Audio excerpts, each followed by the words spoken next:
Friends, in today's episode I'm going to show you how to upgrade your media unit and add Android Auto, CarPlay, or even screen mirroring to the original Sync 2 on a 2014 Ford Focus.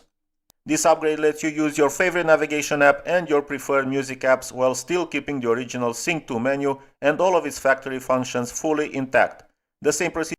This is the CarABC module you get in the box. First of all, we have an instruction manual. It's not as detailed as I would like, but I've installed dozens of these modules and I'm going to show you every step so clearly that even a beginner can do it quickly. Of course, you can always buy the product and ask a more experienced friend or a specialist to install it. Next, we have a wiring harness with a USB port for media playback and the RCA cables. There's also a microphone for phone calls while using CarPlay or Android Auto, and yes, voice commands with virtual assistants like Siri or Google Assistant work too. We have an audio-video wiring harness that connects to an additional board, a main wiring harness for power equipped with quad-lock connectors, a wiring harness for CAN bus decoding, the board that allows video switching between the original menu and the module's menu, and of course the main module itself. These are the ports and the dip switches, but I'll show you everything you need to do once we get to the car. I don't want to make this video unnecessarily long with unimportant details. Let me show you how simple the installation is.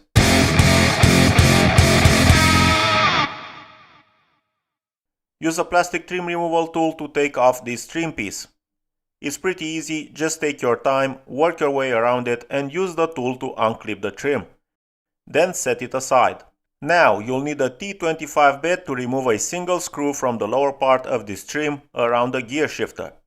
Next, remove this small trim piece. Underneath it you'll find 4 screws.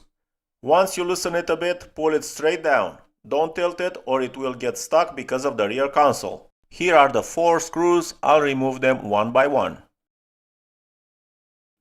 Now we unclip the trim around the gear shifter. For some parts of the installation, you may need to turn on the car and move the shifter to give yourself more space. It's best to wear gloves now because some edges of this console with the air vents can be quite sharp. When I pull the console out, the single connector for the volume controls disconnected by itself. Now we have several screws holding the screen and the media unit.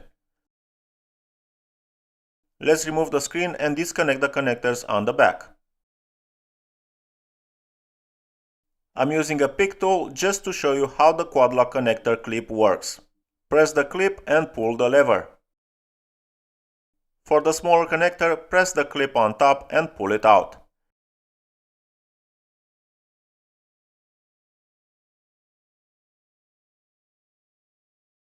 There's enough space behind the screen for the module. Now that I have removed the screen, I'll move to a workbench to install the accessory board included in the box. To remove the screws on the monitor bracket, use a Torx bit screwdriver. For the rest of the screws, you only need a Phillips screwdriver.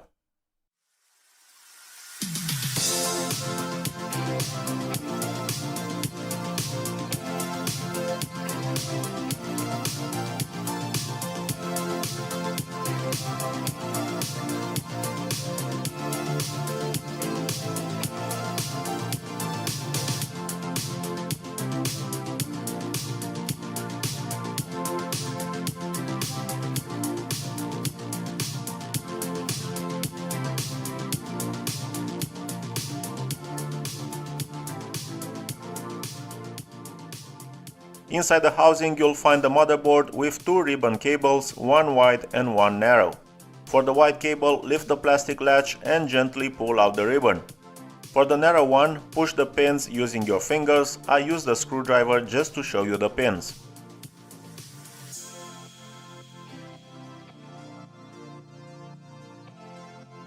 Along with the board from the box, you get a set of longer screws so you can mount the larger board on top of the original one.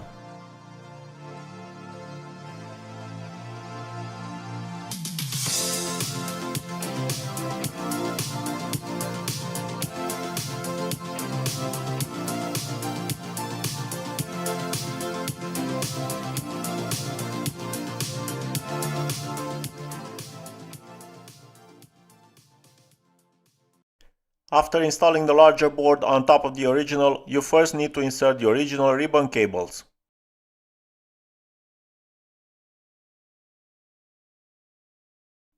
Then insert the ribbon cables from the box into the new extra slots. Be careful, the printed text on the small ribbon must face upward and the larger ribbon must go in with the black side facing down.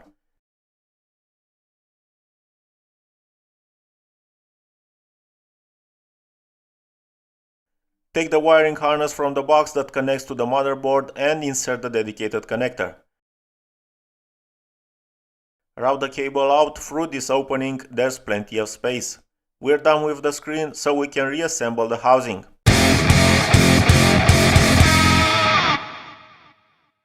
Now we return to the car and continue the installation. Connect the female quad lock connector from the wiring harness to the original male quad lock. Connect the LVDS cable that we attached to the screen's motherboard to the module. Then this small connector. Now these two black connectors from two different harnesses. Next, connect the wiring harness with the RCA cables and USB port. I won't route the USB cable down to the passenger footwell because I'm not planning to play media files from a flash drive or use wired CarPlay or Android Auto, since the module also has wireless connectivity, but that's up to your preference. Only the power supply and CAN cables are left. Set the dip switches according to the installation manual for your Ford model. On the focus, switches 4, 7 and 8 must be on. Attention, if your car has a factory rear view camera, switch number 1 must also be on. The middle dip switch stays exactly as the seller preset it. Now we're going to install the external microphone in the upper part of the windshield near the mirror housing. It's very straightforward.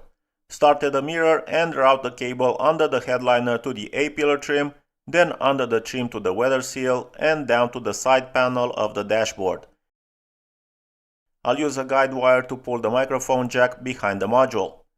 You just tape the jack to the guide wire and pull it through, then plug the microphone into the module's microphone jack. It's labeled mic. I like to tie all the wires together, it helps keep the module firmly in place. Insert the module behind the screen. Connect the quad lock connector to the screen. Note that you no longer need to connect the second screen connector. Turn on the ignition and test if everything works by holding down the end call button on the steering wheel. This switches between the original menu and the module's menu. After you reinstall the radio console, you can also use the sound button for the same function. Everything works just fine and it seems like the module works even faster than I expected. I'll put everything back together. I won't show you that part because it's just the initial steps in reverse. All trim pieces are clipped back into place. Now let's connect phones with both operating systems and test the apps and screen mirroring. To activate audio, go to the module settings, system, and switch on Use Car's Bluetooth channel. You can also use aux as the audio source if your car supports it. If you don't see aux or line in here, then your car doesn't have this option. I can't include the real audio in the video because I'll get copyright claims, but I guarantee the sound quality is very good. I'll leave all the footage in real time so you can see how well everything runs, almost zero lag, even though it's wireless.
Okay folks, I've installed dozens of these modules and I can honestly say I'm impressed with the CarABC module.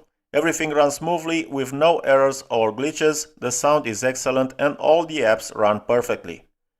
Thanks to the effort that went into making this tutorial, CarABC generated a 15% discount code exclusively for my dear followers and subscribers.